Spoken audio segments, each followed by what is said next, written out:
huli nating namataan itong si Bagyong Nando sa 520 kilometers west ng Basco, Batanes.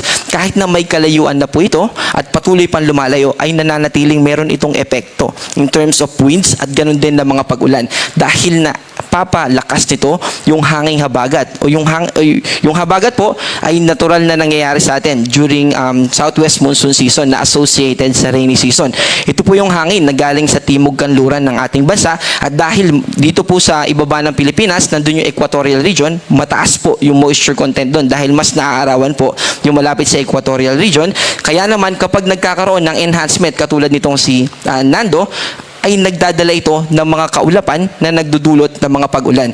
At bukod nga po dito kay Super Typhoon Nando ay nakaka-apekto pa rin sa atin itong hanging habagat na binanggit natin kanina at mas i-elaborate natin yung epekto nito sa mga susunod na slide, particular na dito sa Metro Manila, katulad ng mga nararanasan natin na pagbugso ng hangin at ganun din ng ulan. At itong si tropical depression na tinatawag na po natin ngayon na Opong ay pumasok na ng Philippine Area of Responsibility kaninang alas 4. At hindi po natin na-update itong satellite image natin dahil may mga kasabay po tayo na products.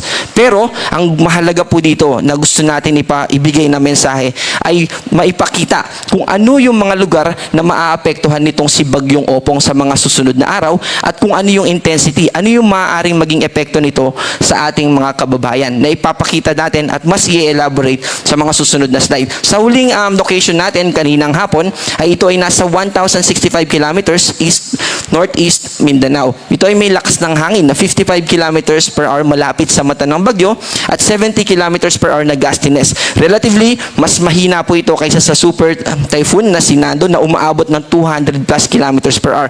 Pero may potential po ito na mas lumakas pa dahil habang binabaybay niya itong karagatan dito sa Philippine Sea, sa eastern coast or sa eastern part ng Philippine Area of Responsibility, ay mas lalakas pa ito.